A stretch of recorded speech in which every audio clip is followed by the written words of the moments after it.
meus amores! E hoje, na nossa disciplina de História, iremos falar sobre o principal produto de exportação do Brasil, o café, né? Então, o grupo de fazendeiros de café era o que mais apoiava a entrada de imigrantes para trabalhar no Brasil. As primeiras mudas de café chegaram no Brasil no século XVIII, trazidos da Guiana e Suriname por Francisco de Melo Palheta. Na página 9, vamos ver como era que acontecia, né, o transporte do café nas ferrovias. Os sacos com os grãos de café, depois de saírem das fazendas, eram levados em lombo de mulas aos portos.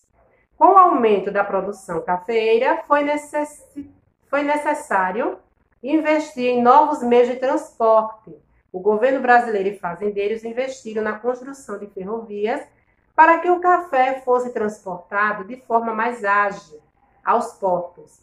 O Porto de Santos se tornou o principal porto brasileiro, né? O porto que mais se destacou e se destaca, né, até hoje. Na página 10, né, vamos ver a viagem desses imigrantes, né? E hoje vamos falar da viagem dos imigrantes japoneses, né? A viagem do Japão ao Brasil era bastante longa.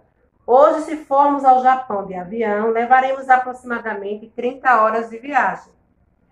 Mas, naquele período, como os imigrantes japoneses vinham para cá em navios, o tempo de viagem era de aproximadamente 60 dias, né? Uma viagem muito longa e demorada. Então, passava ao longo do trajeto por lugares como Singapura e África do Sul para conseguir suprimentos. Os espaços para dormir eram coletivos, escuros e apertados. Para se divertirem, entoavam canções tradicionais do Japão ou que falavam sobre as esperanças de trabalho e enriquecimento no Brasil.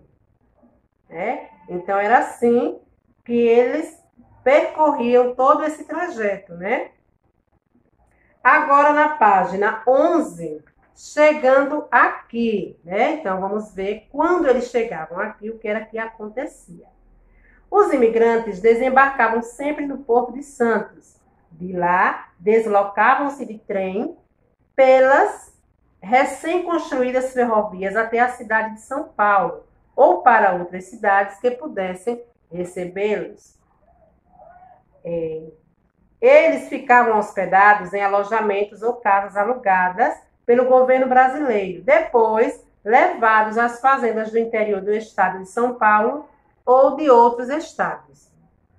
Cada vez mais grupos de imigrantes chegando ao país, e aí houve a necessidade de se construir locais amplos, né, que coubessem todos, que todos pudessem se abrigar, é isso? E aí foi quando surgiu as hospedarias, certo? Então, as hospedarias foram Hospedaria dos Imigrantes, na cidade de São Paulo. Tivemos também a construção da Hospedaria de Imigrantes de Campinas e a Hospedaria de Imigrantes de Juiz de Fora, em Minas Gerais. Então, as duas primeiras foram construídas em São Paulo e essa última aqui foi em Minas Gerais. Como vocês podem observar aqui nessa imagem, né? Aqui é a fotografia de imigrantes recém-chegados ao Brasil no pátio, né, de uma hospedaria.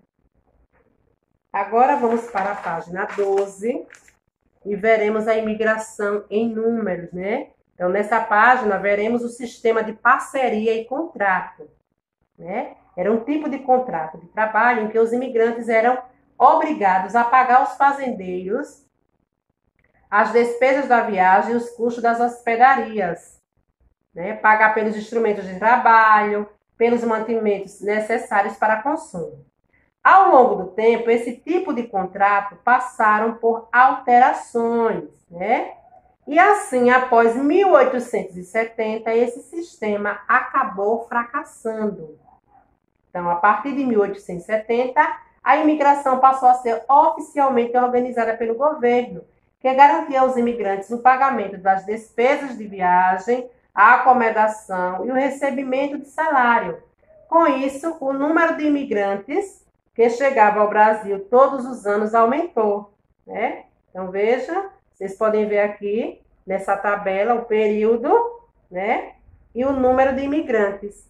Quando existia o contrato, quando existia essa parceria com os fazendeiros, né? Os imigrantes já não queriam vir. E a partir do momento que essa parceria, né, ficou por conta do governo, que não cobrou despesas nenhuma mais a eles, o número de imigrantes só aumentou no nosso país, certo? Agora aqui na página 13, temos o jogo rápido, né? Temos o jogo rápido e logo mais à tarde na nossa videoconferência iremos tirar as dúvidas que venham a surgir. Cheiro!